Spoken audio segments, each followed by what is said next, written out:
Hello मेरे प्यारे future doctors, क्या हाल चाल है। स्वागत है आपका इस आपके प्यारे से प्लेटफॉर्म पर जहां आप तैयारी करते हो अपने सपने को पूरा करने के लिए। वो सपना जो कि है सर हिंदी माध्यम का होते हुए भी पहले अटेम्प्ट में नीट को क्रैक करना, डॉक्टर बन करके अपना और अपने माता पिता का नाम रोशन करना। इस सपने को पूरा करने के लिए हम आपके साथ जुड़े हुए हैं, हम आपके साथ मेहनत कर रहे हैं। बस आपको ही लगातार मेहनत करते रहना है और अपने सपने को आप बहुत जल्दी प्राप्त कर लोगे।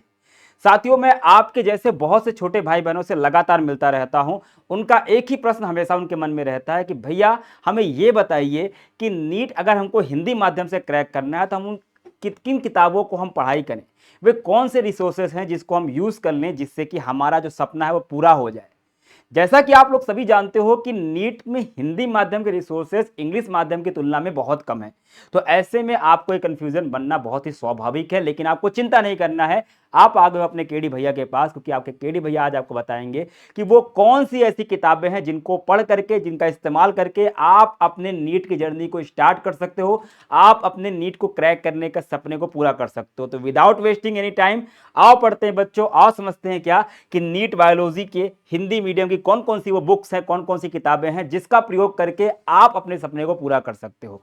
तो आओ बच्चों आगे बढ़ते हैं। इस वीडियो में आपको बताऊंगा कि एनसीईआरटी का महत्व क्या होता है। इस वीडियो में आपको बताने वाला हूं कि पीवाईक्यू क्या होता है, रेफरेंस बुक क्या होता है, और सबसे इंपॉर्टेंट लास्ट तक आपको देखना है वो कौन सी ऐसी गलतियां हैं जो आपको नहीं करनी है, या वो कौन सी ऐसी गलतियां होती हैं जो बहुत से नीट एस्पिरेंट करते हैं अपनी तैयारी के दौरान और उसका परिणाम उनको भुगतना पड़ता है। तो बिना किसी देरी के, बिना किसी टाइम को वेस्ट किए सीधे आते हैं अपने वीडियो पर। साथियों, सबसे पहले जो सबसे इंपॉर्टेंट बात है कि वो कौन सी किताब है जो आपको पढ़ना है। तो सबसे पहली बात, आपकी बाइबल, आपकी गीता, आपकी कुरान, सब की सब क्या है इस समय, वो है नीट की तैयारी के दौरान आपकी जीव विज्ञान यानी बायोलॉजी की कक्षा 11वीं और 12वीं की एनसीईआरटी किताब। जी हाँ बच्चों, अगर आप तैयारी करना चाहते हैं, अगर आप चाह रहे हो कि आपका सपना पूरा हो, तो सबसे पहले आपके पास जो चीज होना एकदम मस्ट है, जो कि होना ही चाहिए, वो है कक्षा 11वीं और कक्षा 12वीं की एनसीईआरटी की किताब, वो भी लेटेस्ट सिलेबस वाली। तो ये किताब आपको लेना है। याद रखना, अगर कोई बच्चा ये सोच रहा है कि मैं एनसीईआरटी नहीं पढ़ूंगा, इधर उधर की किताबों में भटकता रहूंगा और नीट क्लियर कर लूंगा, तो पहले बता दूं कि आप इस रेस से बाहर हो चुके हो। जो बच्चा नीट की तैयारी के दौरान एनसीईआरटी किताब को ध्यान नहीं देता है, याद रखना एनसीईआरटी किताब को नहीं पढ़ता है, याद रखना उसके नीट क्लियर होने के किसी प्रकार के चांसेस नहीं होते हैं। तो ये किताब आपको सबसे पहले आपकी टेबल पर होनी चाहिए। ये किताब आपको सबसे पहले परचेस करनी है, खरीद लेनी है। बहुत महंगी किताब नहीं है, पर सबसे इंपॉर्टेंट किताब है। कोई भी आपको टॉपर मिल जाए जो जिसने नीट में अच्छी रैंक सिक्योर की होगी, जो नीट में टॉप 10 में आया होगा, नीट का रैंक 1 भी क्यों ना होगा, वो सबसे पहले आपको सलाह देगा कि एनसीईआरटी को पढ़ना है। एनसीईआरटी को पढ़ना नहीं है, एनसीईआरटी को इस तरह से पढ़ना है कि आपको उसकी एक एक लाइन आपके दिमाग में होनी चाहिए। याद रखना, नीट क्लियर 5-10 किताबों को पढ़ करके नहीं होता है, बल्कि एक ही किताब को बार बार पढ़ने से होता है। तो कौन पहले नीट क्रैक करेगा, कौन अपने सपने को पहले प्राप्त करेगा, यह डिपेंड करता है कि किसने इस किताब को कितनी बार पढ़ा है। तो इस किताब को आपको पढ़ना है, बार बार पढ़ना है, इसकी एक एक लाइन के कॉन्सेप्ट को क्लियर करना है। 80 से 90%, या मैं कहूं 90% से भी ज्यादा क्वेश्चन जो नीट में आते हैं बायोलॉजी सब्जेक्ट से, वो इन्हीं दो किताबों से आते हैं। तो सबसे पहले आपको एक किताब लेनी है, इसको अच्छे से पढ़ाई करनी है।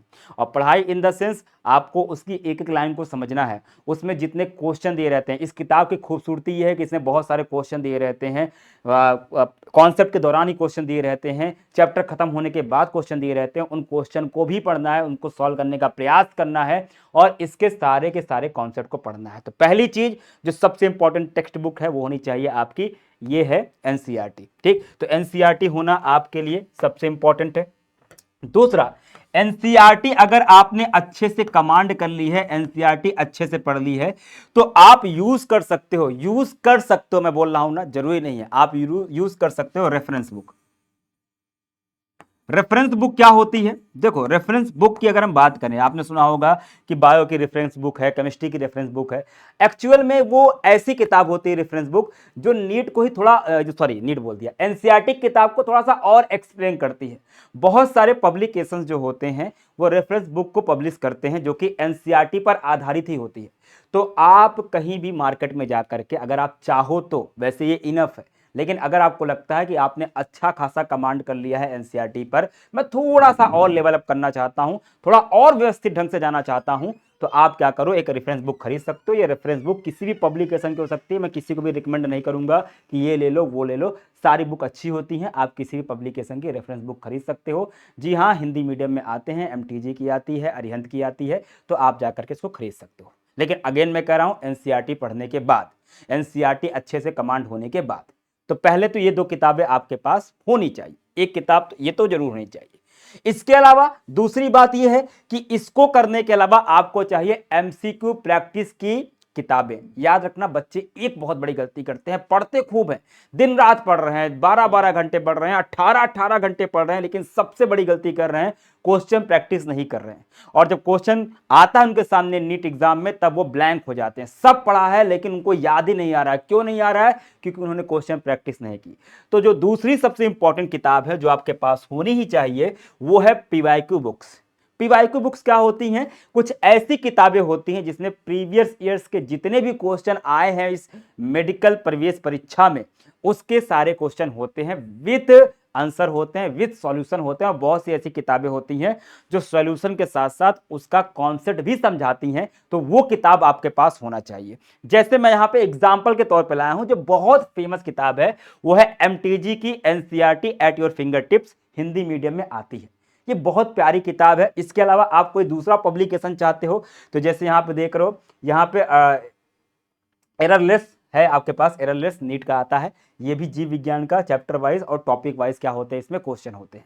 तो आप सॉल्व पेपर है 2025 से 1988 का है। याद रखना, याद रखना, 10-15 साल पूर्व वाला मत लेना कि 10 साल या 15 साल के बस क्वेश्चन हो, ऐसा नहीं। 30-40 साल के जो क्वेश्चन होंगे सब वाले, मतलब ऐसी किताब लो जिसमें लगभग 30 से 40 साल कि जितने भी क्वेश्चन आए हैं वो होने चाहिए। जैसे आप ये 2 किताबें देख रहे हो, इसमें से कोई भी किताब को आप चूज कर लो। मैं पर्सनली बोलूंगा तो आप इस NCERT at your finger tip, जो कि एमटीजी की होती है, बहुत ही प्यारी, बहुत ही शानदार किताब है।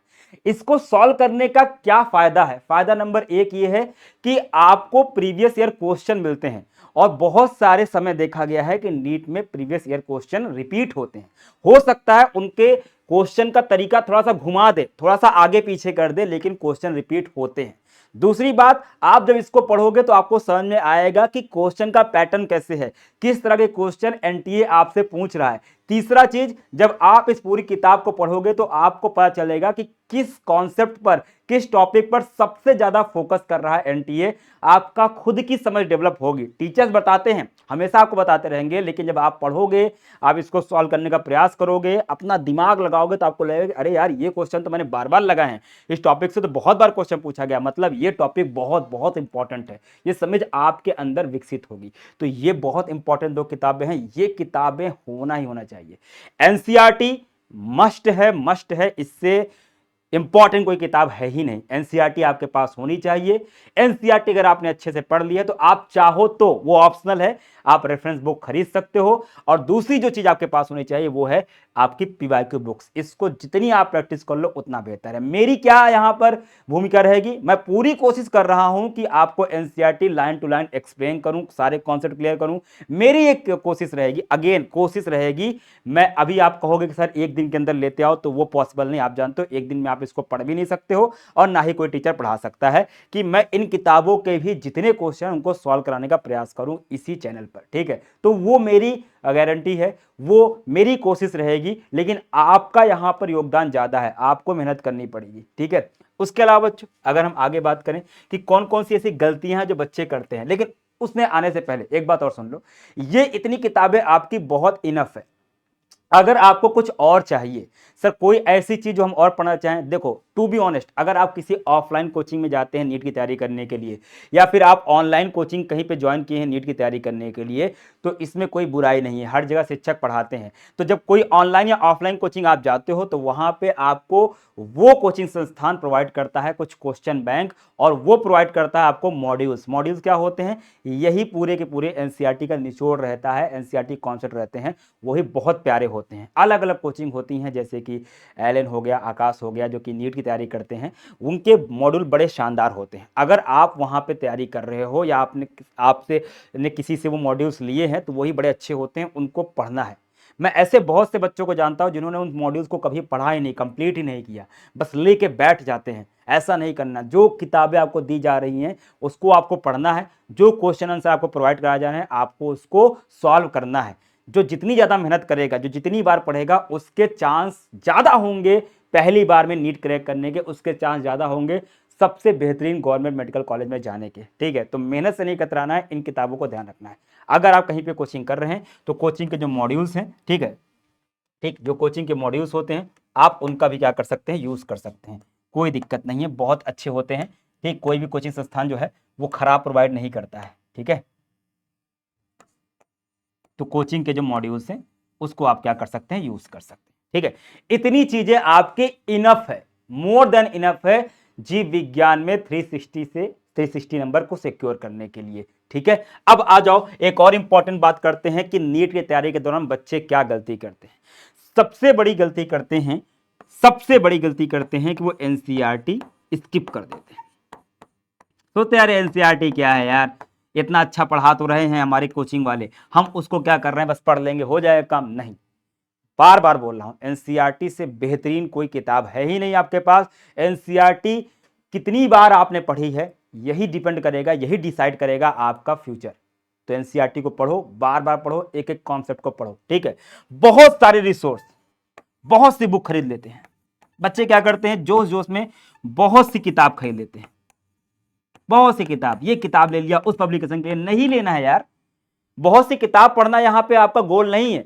यहां आपका गोल है कि जितनी किताब मैंने बताई उसको आपने कितनी बार पढ़ाई है। किताबें लिमिटेड होनी चाहिए लेकिन उनको पढ़ना अनलिमिटेड होना चाहिए बच्चों। इस बात को अपने भेजे में बैठा लो, एकदम दिमाग में बैठा लो, जहां पढ़ते हो वहां पे लिख लो।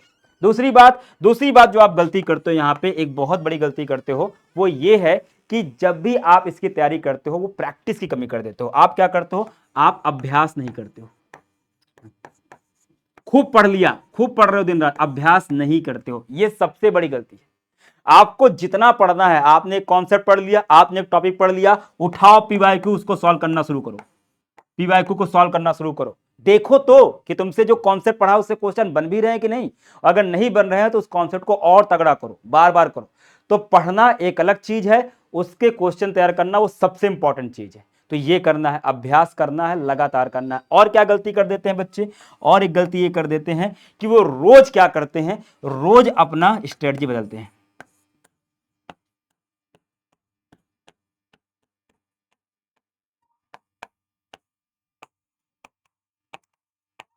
ये तुम्हारी सबसे बड़ी गलती है।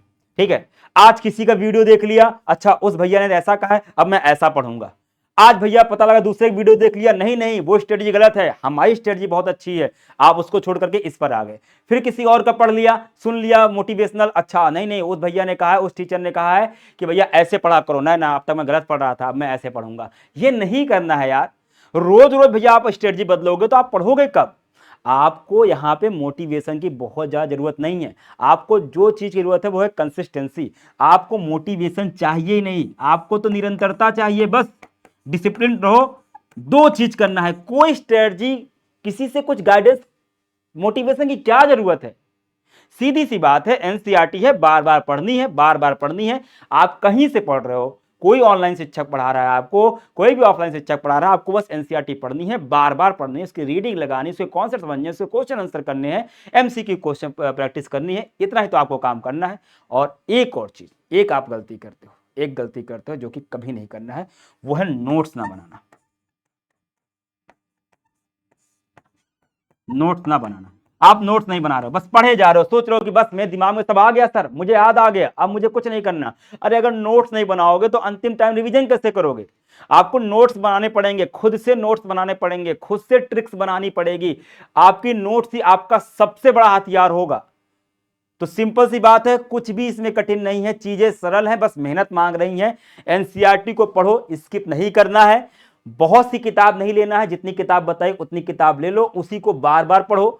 अभ्यास बहुत करना है, जमकर अभ्यास करना है। एक टॉपिक पढ़ा, उसके जितने भी क्वेश्चन को मिले ढूंढ ढूंढ के सॉल्व करो। अगली बात, रोज अपनी स्ट्रेटजी नहीं बदलनी है, एक स्ट्रेटजी अपना ली है, एनसीईआरटी पढ़ूंगा, टॉपिक समझूंगा, उसके क्वेश्चन करूंगा, नथिंग इज, और कुछ करना ही नहीं है। इसके अलावा आपको कंसिस्टेंसी मेंटेन करनी है, रोज पढ़ना है, रोज पढ़ना है। ऐसा नहीं कि 2 दिन पढ़ा 4 दिन का गैप कर लिया, फिर 4 दिन पढ़ा 10 दिन गैप हो गए, नहीं, रोज पढ़ना है, रोज अभ्यास करना है, रोज एनसीईआरटी पढ़ना है, रोज क्वेश्चन आंसर सॉल्व करना है, और नोट्स बनाना है। नोट्स खुद से बनाने पड़ेंगे, डिटेल नोट्स बनाने पड़ेंगे, रिवीजन नोट्स बनाने पड़ेंगे, इतनी मेहनत करनी पड़ेगी, तभी तो 25 लाख से भी ज्यादा बच्चों में आप अपने आप को एक सीट सिक्योर करा पाओगे, याद रखना। तो भैया बिल्कुल चिंता नहीं करनी है, जितना बताया बस उतना कर लो, जो किताबें कही उतना आप खरीद लो, इतनी बातें आपको बस ध्यान रखनी है, किताबें खरीद लो।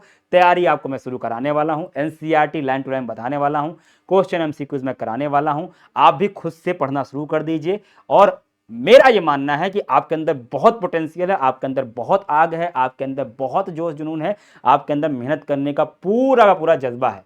बस लग जाओ, जो कहा, तैयार रहो, मिलके मेहनत करेंगे, मिलके भैया क्या करेंगे, जान लगाएंगे यार, लड़ेंगे इसके लिए और सपने को पूरा करेंगे। याद रखना, मैं बार बार बोलता हूं कि ऊंचाई पर चढ़ना, ऊंचाई पे पहुंचना हमेशा कठिन होता है। जब आप पर्वत पे चढ़ते हो तो शिखर पहुंचना बहुत कठिन होता है, बहुत प्रॉब्लम आती है, ऑक्सीजन की कमी हो जाती है, चढ़ाइयां सीधी हो जाती हैं, फिसलन हो जाती है, चढ़ना बड़ा कठिन होता है, शिखर पहुंचना। लेकिन याद रखना, शिखर पर जब पहुंच जाओगे तो नजारा कुछ और होता है। वो दिन के लिए लड़ेंगे कि जब आप मेडिकल कॉलेज में वो व्हाइट कोट पहन करके, वो स्टेथोस्कोप लगा करके खड़े होगे। सोचो वो नज़ारा कैसा होगा, आपके माता पिता के चेहरे पे क्या खुशी होगी, आपके गांव में, आपके शहर में, आपके मोहल्ले में क्या रौनक होगी। आप कह पाओ खुद से कि चीज कठिन थी, बहुत मेहनत मांग रही थी, पर मैंने करके दिखाया। और सोचो क्या जीवन होगा, क्या मस्त लाइफ होगी। उस लाइफ के लिए, उस दिन के लिए बेटा लड़ेंगे। तो मिलते हैं बच्चों ऐसी एक और शानदार वीडियो में। इस चैनल को थोड़ा प्यार दीजिएगा, सब्सक्राइब कर लीजिए, अपने दोस्तों यारों के साथ शेयर कर दीजिए। पिछली वीडियो को अगर आपने नहीं देखा जरूर देखिएगा। पिछली वीडियो में मैंने आपको पूरा वो दिया था, पाठ्यक्रम दिया था, यानी सिलेबस दिया था, एक टेलीग्राम का लिंक दिया था, क्यूआर दिया था, उसको भी ज्वाइन कर लेना। वहाँ भी आपके लिए बहुत प्यारे प्यारे कंटेंट फ्री में मिलते रहते हैं। तो मिलते हैं बेटा अगली क्लास में। नमस्कार, जय हिंद, आपका दिन शुभ हो, जय भारत।